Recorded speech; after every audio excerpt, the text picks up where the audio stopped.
This Steve Jones Show podcast is now loading. The Steve Jones Show podcast is presented by Sunbury Motor Company, Purdy Insurance, and Brewers Outlet.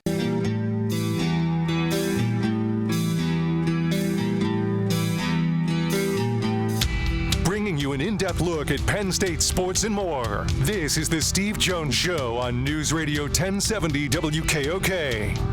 The Steve Jones Show is presented by Brewers Outlet, Sunbury Motor Company, and Purdy Insurance.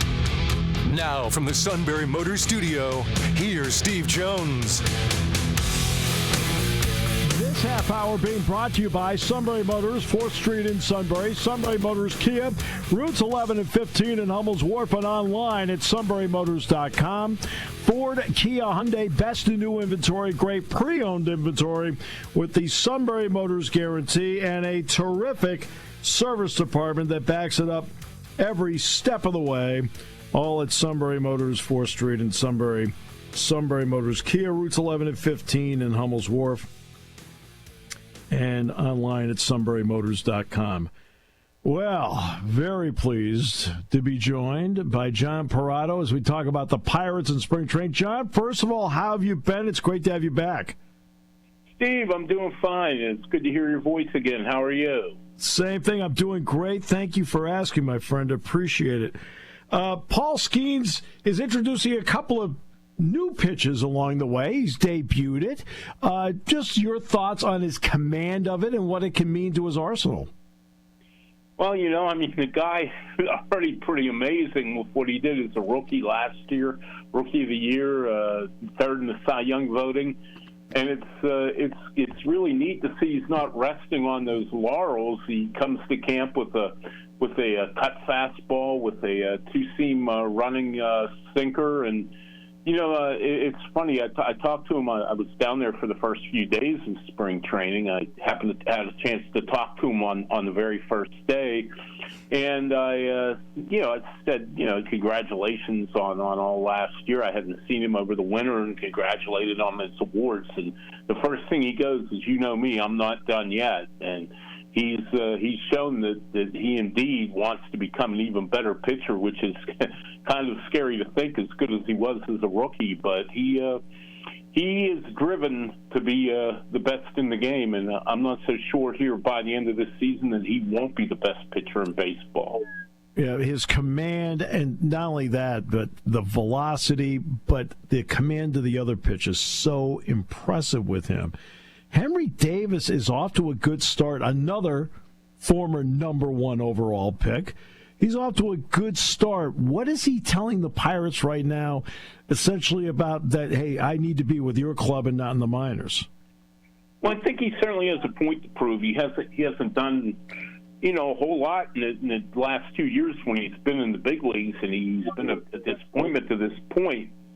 But I think the thing with Henry is he's a hard worker, Steve. He's probably as hard or a harder worker than anybody on that team. He really cares, almost to the point, if this makes sense, that he cares almost too much at times, and he puts so much pressure on himself. And I think he's kind of taken a page from Joey Bart, who came over from the Giants early last season in a trade. He'd been the catcher of the future in San Francisco, was supposed to be the next Buster Posey, and it didn't work out. And the reason it didn't work out partially because Bart admitted he put too much pressure on himself. And when he came to the Pirates, he decided, hey, I'm just going to have fun, and whatever happens, happens. And I get the feeling Henry Davis is doing the same thing this year. And we know Bart had a fine year last year, had 14 homers in just 80 games, and maybe to take a little of the pressure off, maybe that's really what Henry Davis needs, because he's hit the ball everywhere he's been in the minors. He was good enough to be the first overall pick out of college at Louisville. So, there's talent there, and maybe it's more a mental thing than a physical thing, and maybe this will be the year that he relaxes and lets that natural ability come out in the big leagues. Now, somebody that's trying to get themselves on the roster and maybe as a bench player that can be valuable is Matt Gorski. Gorski is 27 now. He leads the Grapefruit League in RBIs with 10. He's tied for the most home runs as well. So what kind of show has he been putting on? He really has, Steve. He hit 2 home runs in the game there early, one of the first games of the spring. There's never been any question about his talent. This is much like Henry Davis in that regard. Gorski was a second-round pick, I believe, in Neil Huntington's last draft as GM, and he's shown power and he's shown speed in the minor leagues. He just hasn't shown any consistency. He can get really hot for a week to 10 days, and then he'll go into like an 0 for 15 and 0 for 20 slump. So, I mean, the talent's there. It's just a matter of putting it together. And, you know, some guys blossom late. I don't put a whole lot of emphasis on spring training statistics. I know they can be skewed, and it's a whole different situation than when the regular season starts. But nonetheless, it's impressive to see him off to a good start down there. And maybe at 27, he's a guy who's just a little later than most putting it all together. But certainly a talented player. 9 years younger at 18 is John Griffin, former first-round selection as well. He's been relegated to minor league camp, which at 18 is where he should be. But what kind of spark has he shown so far about the future? Well, I tell you what, I had never put eyes on him until the first day at camp, and a kid walked through, and I went to somebody and said, "Who's that?" He's a real specimen, like 6'4", 220, and they said, "Oh, that's John Griffin." And I said, "Wow." I mean, he certainly looks the part. You know, whether he can play or not, we'll find out. But he did do well in the little bit of Grapefruit League action he saw, and you know, some people I trust in Atlanta, scouts and people, youth coaches, former big league players I covered that now are on the youth baseball scene in Atlanta, they all told me that this kid's unbelievable, that he's really, really, really talented, and they think that he has a chance to be really good. And, I mean, these are people I trust, veteran baseball people, and I could tell it wasn't just type, that they meant it. Mm-hmm. This kid really has what it takes to be a star player someday. Okay. Brian Hayes has the long-term contract. Injuries really hurt him a lot last year. Where's he right now? Because we already know defensively he's superior at third base. I mean, so how's he been to this point? You know, he's better. He went to Los Angeles late last season to see Dr. Robert Watkins, who's pretty much considered a preeminent back surgeon in the country. And Watkins said that he did not think that Hayes needed surgery and that he could improve his back condition with the strengthening program. And, you know, Key Bryant has done that. He feels better, but even Key Bryant conceded to me when I talked to him there the early days of spring training, this is going to be something he's going to have to stay on top on the rest of his career, and he might not necessarily ever be 100% again. So how much that compromises him remains to be seen. I know that he'll work to stay on top of it. He's a very diligent guy, so I don't think it'll be one of those, well, I'll do my exercises today and then I'll wait till next week to do them again. I think he'll do them on a daily basis. It really remains to be seen, and I hate not to give such a non-answer here, Steve, but I think the proof will be in the pudding when the season starts and see, because they need him to be at least an average big league hitter with the lineup they have. And like you said, we know he's a stellar defensive player. He's got a Gold Glove on his resume. He probably should have won 2 Gold Gloves in his career so far. But he's a very important piece for the Pirates. And if his career really is ruined by this back problem, they have 6 more years on that contract and really don't have a they don't. Jared Triolo is a good third baseman defensively, but I don't think he can produce offensively what Key Brian Hayes is capable of producing. Yeah, Jared Jones, I want to talk about him for a second. And by the way, that's not a non-answer. I mean, in other words, you're just giving us a feel about where he is right now. And sometimes, I mean, that's the best answer. Jared Jones last year, 84% of his pitches were either four-seam fastballs or sliders. He's been trying to mix in a two-seamer. What's been his reaction to the feel of that pitch to this point? Well, it seems like it's working pretty well. I haven't had a chance to actually in person see him pitch down there, but I did watch on television and listen part of it on the radio and hear some interviews with him. He's another guy that's not resting on his laurels. Obviously, he had a good rookie year too, not to the extent of Skeens, but he had a good rookie year. I think he wants to improve, and I think he will. And the thing that strikes me about Jared Jones is he's fearless. He's not worried that that two-seamer might get hit at first while he learns how to master it. So I think he'll stick with it, and he's so talented that just gives him another weapon and an already good arsenal. And he flies under the radar because of Skeens, but I tell you, Steve, this kid's got a chance to be really good too. Yeah, no, exactly. How different is spring training now compared to the first one you went to, in terms of what you can see, what you can do, who's actually out there, who's not? That's a great question. For one thing, they take more players to spring training. You have a lot more non-roster players and, veteran guys on minor league contracts trying to make the team. And I think a lot more prospects, a lot more of your better minor leaguers get invited to big league camp than when I started back in 1988.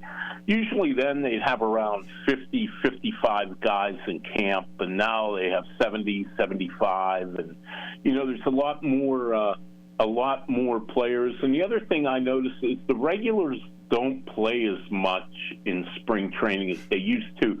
Not that they played every day back in the quote-unquote old days, but they did seem to play a little bit more. And now a lot of times they get ready by playing in inter-squad games on the backfields in the minor league facility, or just now they have these pitching machines, these track jet machines that basically can simulate any pitch of any pitcher in the big leagues, and they prepare that way by taking batting practice. So that's the biggest thing. And the other thing is, unfortunately, spring training was so laid back when I started in the late 80s, and it's really become more of a big business now. It's not quite the same as a regular season game, but there's more of a corporate feel to it than there used to be. But the one cool thing is, the parts, especially the Pirates ballpark, Lee Comp Park, which I always call it McKechnie Field because that's what it is to me. It opened in the 20s, in 1923, so that ballpark's over 100 years old. And, I mean, it's modern, it's up to date, but yet it still has a lot of that old-time charm. And I know people say if I were going to Florida, whether you're a Pirate fan or whatever team is your favorite team, I always say if you're going to go to can only go to one game, that's the place to me to go, because it really holds that old school, old time charm feeling of what spring training used to be. Okay, so it's interesting. In football, and we're talking about the NFL, the regulars don't really see any time in the preseason games anymore. Thus, the month of September feels like it's a feeling out training camp process, and you can't judge September records at all because everybody's just getting used to hitting again. Do you feel like April in some ways is like that for the starters in baseball because they're not getting as many game reps, or is baseball just different in that regard?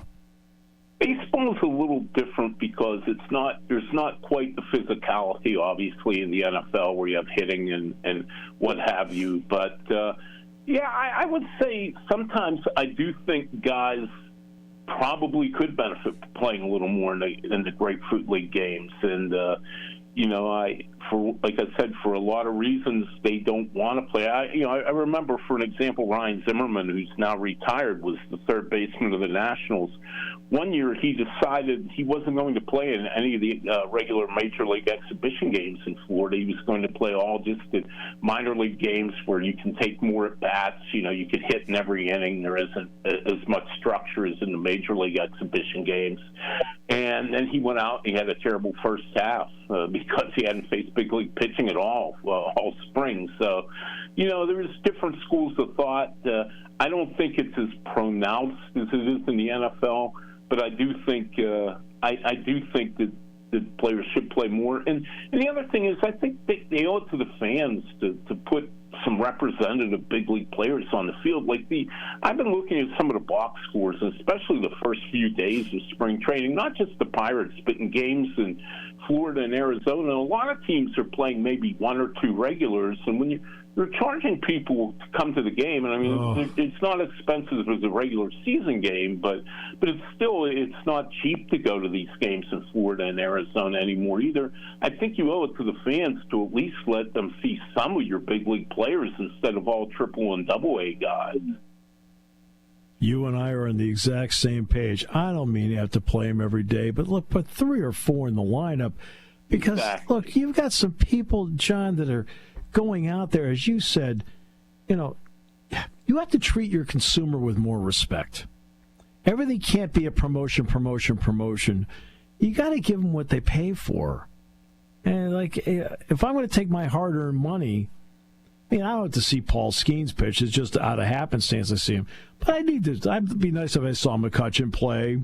Or, I could say to somebody, hey, I saw Brian Hayes play or something. Give him something. Toss him a bone.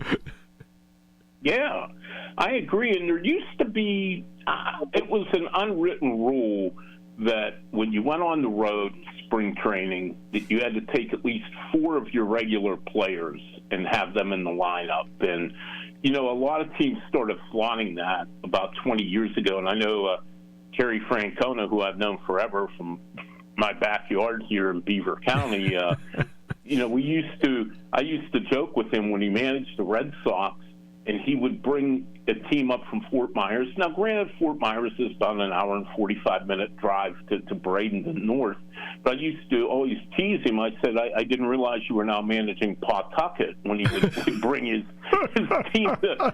It would be all AAA guys, and, you never saw David Ortiz or a Johnny Damon or anybody like that, Manny Ramirez, any of those players when he was managing Boston. Those guys never made the trip to Bradenton. Right. Yeah, in fact, I see Terry's daughter, Alyssa, all the time because she leads up the Nittany Lion Club here at Penn State now. So I see her all the time. Yeah, that's anybody that – 1 or 2 guys that you're keeping an eye on in spring training that can make a move, be a part of the big club, and you think has a shot to be a ball player?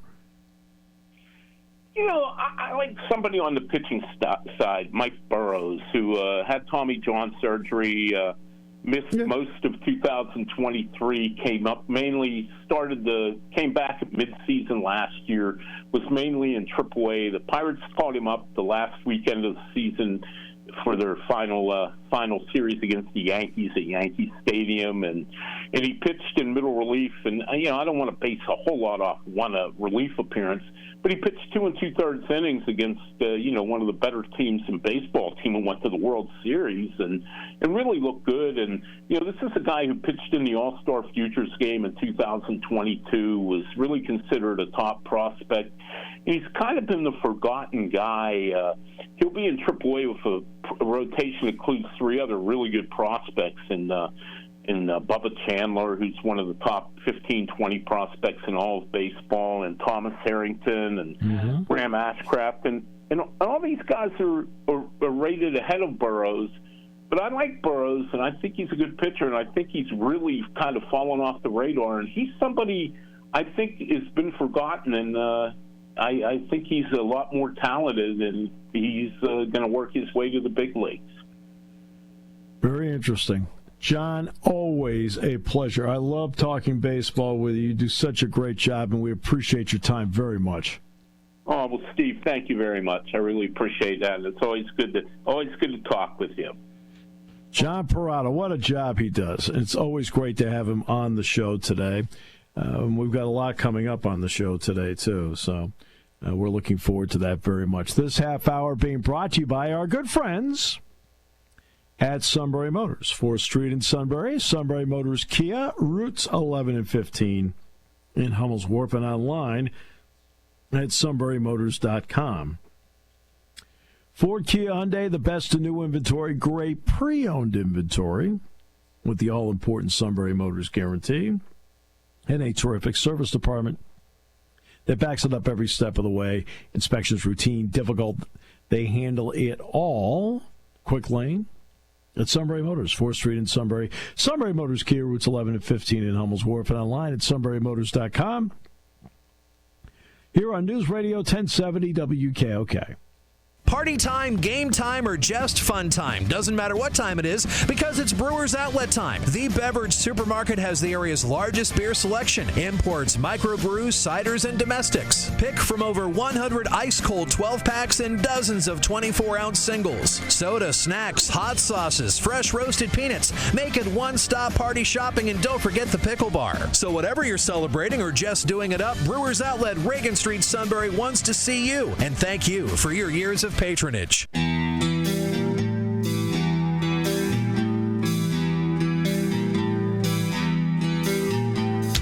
Bringing you an in-depth look at Penn State sports and more. This is the Steve Jones Show on News Radio 1070 WKOK. The Steve Jones Show is presented by Purdy Insurance, Brewers Outlet, and Sunbury Motor Company. Now from the Sunbury Motor Studio, here's Steve Jones.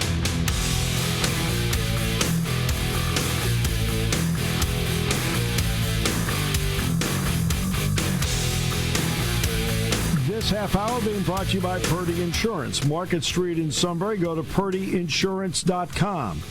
Auto, home, life, business, boat, motorcycle, RV. Again, they do the best job of making sure you're fully insured. Customer service means everything to them. And not only that, they do a great job of saving you money wherever they can. It is all at Purdy Insurance, Market Street in Sunbury. Go to purdyinsurance.com. Okay, great to be joined by John Griffin, the head basketball coach at Bucknell, co-champions of the Patriot League. John, congratulations on that part of the journey. Thank you, Steve. I appreciate it, and I appreciate being on. You and I both know that the season's a marathon. It's not a sprint. What was it about the marathon where suddenly there was that kick at the 21-mile mark that got you home to 26,385? Yeah, I don't know if necessarily there was a moment per se that or a week or a couple weeks that was the kick. I've never run a marathon. My brother, who was on the staff, has. My mom's run 5. Oh, jeez. And if we're going to use that analogy, I would just say in order to complete a marathon, you have to live a particular lifestyle and really focus on the process of ultimately getting to a place where you can finish it. And so for us, it's been a build-up throughout the course of the year. Steve, we had a tough stretch in our non-conference, dealing with some pretty significant year-ending injuries. One in particular, Ian Moda, having torn his ACL, and he was going to be he was early in the year, and he was going to be one of our main contributors on both sides of the ball. And we just had to kind of navigate that change in how we would from a substitution pattern standpoint, from a scheme standpoint, and then from an emotional standpoint. You're losing one of your senior leaders and a senior captain. And then once we kind of got through what I would say is that tough moment, we just lost a few tough games in the end of our non-conference. We were really challenged. The teams that we played, when we played them, were really good, and they still are. Some teams are having maybe a poor second half of the year, but in the beginning part of it, they were playing well. And so I really think that we just had the right attitude. And it's a bit cliche, but we had the right attitude of improvement, and I have a great staff. And we do a nice job, I think, of working on the individual development along with the team overall collective development, and it's paying off right now. Yeah, you won't play again until Thursday in the quarterfinals. But the way the schedule's been set up for you during the conference part of the season, does it really feel natural? I know you played Saturday, but does it almost feel natural because of the way the other part of the schedule is that you're just seamlessly going from one to the next? Yeah, I mean, to a certain extent. I mean, At this time of the year, you can really get distracted.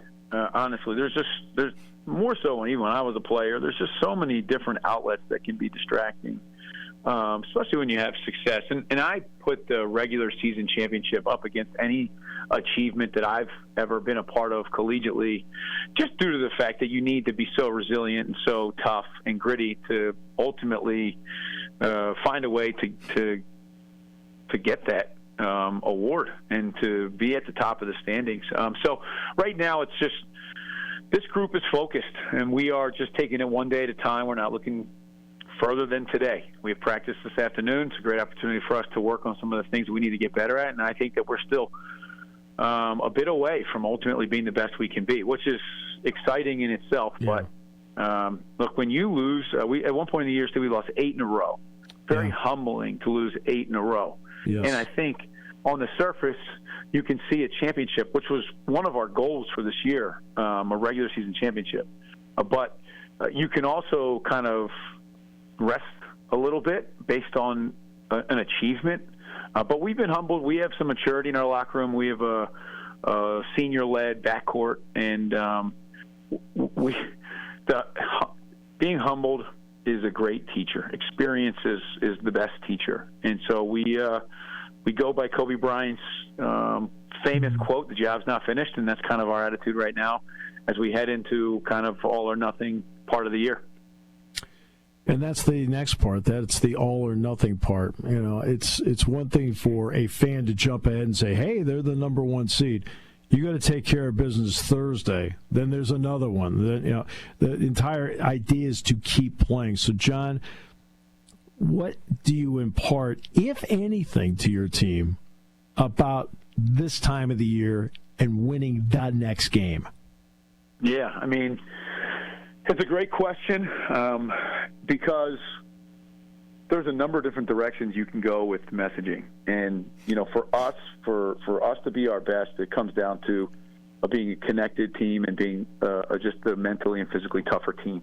I think right now all teams that are playing with an attitude of life or death in the game of sport. And it's all about being just a tougher-minded group and not letting the idea of success get too far, you know, get entrenched into your locker room and you get too far ahead of yourself.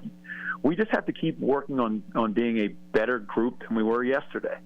And that's really the messaging. And I'm very fortunate. I have a great group of players that have bought into that idea, which is a bit unique, given that, you know, they're 18 to 23-year-old young adults here. They're not, you know, at a place where they're the most mature human beings. So I'm lucky that they buy into that, and we're just taking it one day at a time. I do love this group, Steve. I mean, we've had a couple great weeks here at Bucknell with A-Rod and 2 national TV games back-to-back, but we've also been challenged. I mean, in order for us to achieve our goal of winning the regular season championship, we had to play 2 road games to finish the regular season. And, you know, the Patriots didn't give us any favors. We had to earn that. And I feel like this group earned the championship of the regular season, and it wasn't easy by any means. We had some really tough losses, and I'm really excited for this group. I had my time, Steve, as a player. You know, I'm very grateful for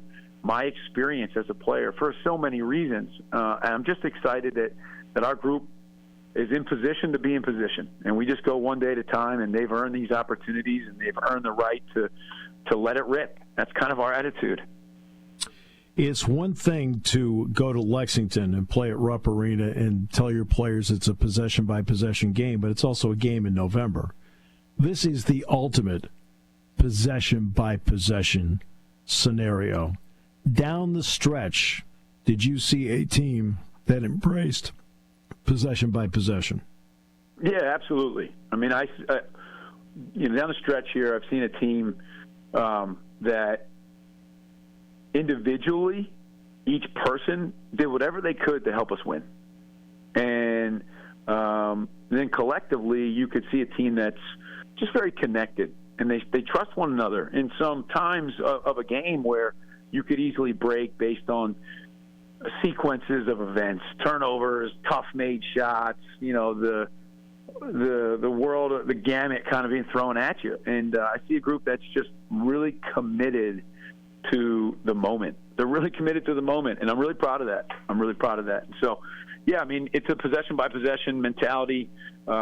We stand by our defense. We play man-to-man. We'll mix in a little zone, but we stand by that. We have a bunch of guys that care about stopping their matchup, and that's a huge part right now to the puzzle, because you're going to have to get stops ultimately to win games.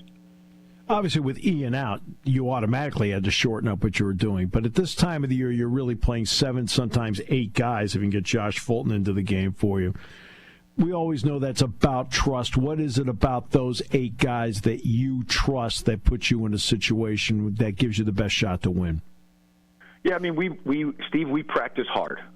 And I trust everybody on the team. So, even we played on Saturday, 10. Yep. We practice hard, and because we practice hard, and what I mean by that is, we're not necessarily going through the motions. Are we practicing for 2 hours? No, we are not practicing for a length of time that ultimately would put our players in a compromised position physically. But we practice at a pace that not only gives me confidence and a trust to everyone on the floor, I think that they have trust in one another because of how hard we practice, especially defensively. I mean, we get after it, they compete against one another, and we don't take days off. And because of that, it allows me to trust everybody because I see it every day. Yeah. I see it every day. And sure, that's a major piece of the puzzle. I mean, you have to trust. Right now, you have to trust everyone's mindset is in the same spot. Everyone's rowing. If you're in a boat, you're all rowing the same direction. Yeah. And there's great energy around the program right now. I mean, Lewisburg's really buzzing, and this kind of gives me that nostalgic feeling of the Bucknell that I know and love. No question. Also, by the way you practice, what does that do to your team's conditioning? So that in the last 7 or 8 minutes of the game, because of the way you practice and when you're out there, how hard you practice, what has that done for your team's conditioning so you finish strong? Yeah, I mean, I think that it's played an important role in grinding out some of the victories that we've had. They feel like they have the physical and mental endurance to win games. We played at Loyola on Wednesday night. It came down to the last 2 possessions, and we did some things defensively that were strictly based on the fact that we have, a group of people that physically or feel capable to play a 40-minute game as strong as possible. And that's a credit to our strength and performance staff, but it's also, I think, a result of practicing at a certain pace, getting from one thing to the next with speed and urgency, and that intensity carries over to the games. No question. Final question for you, John, because I know you've got a lot of important work to do. And that deals with what you just talked about, Lewisburg's buzzing. What does a sellout on Thursday night do for your team? Oh, I mean, it's invaluable. This is, by many people's opinions, the best time of the year for college basketball, where student athletes are laying it all on the line. It still has that amateur feeling to it, despite the way the world is working from a collegiate athletic standpoint. These guys, these young people are laying it on the line for one another, for the universities, and for their families. Yeah. And so for us, we've always been the standard. Selling out Soika has always been the standard, and the community rallying around our program and being connected to our program has always been a major piece to our success. And that, I cannot understate that enough. It's just such an important part for us. Thursday night, obviously, we need to pack Soika, sell it out, orange out, make this what it has been all year, the toughest home venue in the Patriot League, and we can start season 3. You got the non-conference, you got the conference, and now you have postseason play, season 3 with a sellout. And calling everybody in the surrounding area, Orange, bring it Thursday, 7 o'clock, and bring that energy and bring the energy and the passion that makes Bucknell basketball so special. Looking forward to it. Should be great. Congratulations to your players and to your staff and you as to what you have accomplished so far. Best of luck on the next important step of the journey starting on Thursday night. All right. Thanks, Steve. John Griffin, the head basketball coach at Bucknell. We will come back more in a moment. Great to have you with us today. Brought to you by Purdy Insurance. Market Street in Sunbury. Go to purdyinsurance.com here on News Radio 1070 WKOK. When car repairs get difficult. Well, I just don't know. Me neither. We get good. Sunbury Motors. More than quality new and used cars, Sunbury Motors specializes in complicated auto repair diagnosis. They can handle intricate repairs and even complete auto body with service open Monday through Friday, 7 till 4. And Sunbury Motors has made simple repairs easy. Maintaining your vehicle is necessary. Finding the time to do it is difficult. Welcome to Sunbury Motors Quick Lane. Just walk in or call ahead. Relax in their remodeled waiting room with Wi-Fi, beverages, and snacks. While Sunbury Motors factory-trained techs take care of your oil change, tire alignments, brakes, and inspections. Quick Lane, 6:30 to 6, Monday through Friday, Saturday, 6:30 till 2. Sunbury Motors, Ford and Hyundai, North 4th Street, Sunbury. And Sunbury Motors Kia, routes 11 and 15 in Hummel's Wharf. We take the out of auto repair.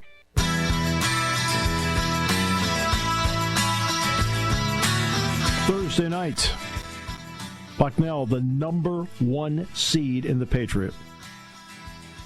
How about that? Now, in what is a one-bid league, you've got to get it done. And it's got to start Thursday night at home. So, congratulations on what they've done to this point. And he's right. Lewisburg is buzzing. All right. Brian Tripp is going to join us, the voice of Penn State men's ice hockey, at 2:35. This is an audible, Todd. It is. Well, I arranged it myself. I'm capable once in a while. Once in a while. That's twice in 2 shows now, though. Yeah, that's true. I don't want to make that a habit. That's okay. We are going to talk money. The suit's favorite topic. Blomquist was sent down to the baby Pens, and Tristan Jarry's back up with the Pens, based on the conversation we had last week with Josh Getzoff. The suit's a big baby Pens fan.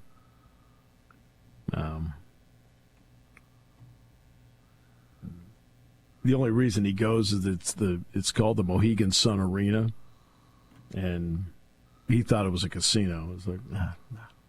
He said, oh, they play hockey. And it's like, oh, just worries me. All right.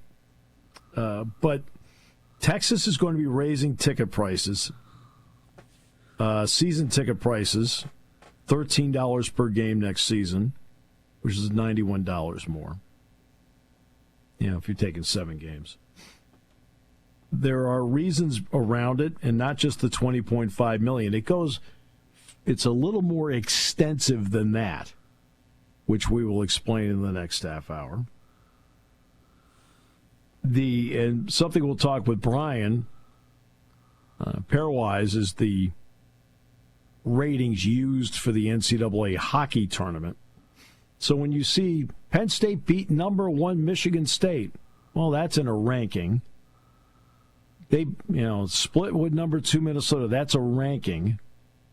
Pairwise is the actual ranking that gets you into the NCAAs, not what somebody votes. It's what I say all the time about college football and college basketball rankings. I said it used to be college football rankings meant everything because the polls determine the national champion. That's no longer applicable. It now comes down to the College Football Playoff Committee and where they rank you as to whether you can play for the national championship. It doesn't matter whether the AP or the coaches vote you, even though it's great for the promotion of the game. And it's been the same story in basketball for a long time. You get ranked, that's great. It's a great promotion, great. I remember when Penn State got up to 9th in 2020. right? It was great. It was a great selling point, great promotional piece. But the bottom line is, where do you end up in the NCAA tournament? In that particular year, Penn State was probably going to be 5, but most likely a 6 seed in 2020. It's where you end up in the NCAAs because there's now a national championship tournament. Where does that committee end up putting you? And that's not a committee sitting there looking at the rankings. For example, Maryland came into the Jordan Center ranked 16th in the country on Saturday. Now, does that mean they're on the 4 line? No, it doesn't. Doesn't mean they're on the 4 line. They're probably in the 5 or 6 line, which is nothing wrong with it. That means they're way into the tournament, so it doesn't really matter, but you're way into the tournament at that point. And to be honest with you, what's the difference between doing a 4 and a 5? 4 plays 13, 5 plays 12, so that's a little more difficult. But then the next round, 4 plays 5. It's just uniform color at that point. And the winner plays 1. Okay. Unless you're the team that was lucky enough to get Fairleigh Dickinson in the next round. So you may be ranked 16. It's like somebody. Who was it that brought it up with me? Oh, I was doing a TV interview. It was a TV interview I was doing Wednesday. And I was a guest on their show down in York. And they asked me, is what makes Michigan State the 8th best team in the country? And I said, I don't know if they're 8th or not. I said, nobody knows. I said, 5 of the top 10 in the preseason are no longer ranked. I said, so the rankings have been jumbled and have been a moving target all year. I said, do I think that Michigan State has probably played its way to, at minimum, a 3 seed? Yes. Why? Because they're playing much better defense.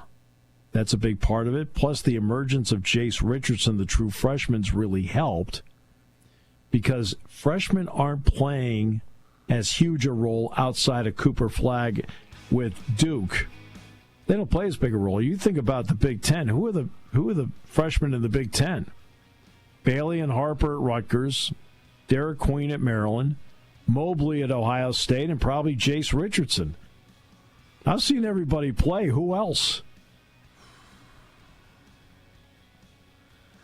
I'm not coming up with one. Because it just aren't that many anymore. And you look at the Alabama-Tennessee game, Alabama has a really terrific freshman, yet he's the one that made the big mental mistake at the end of the game, couldn't get the ball in. It's amazing how the end of the games brings with it that added pressure that a lot of people struggle to handle. And I mean everybody struggles. You look around, how many teams struggle handling pressure late in games.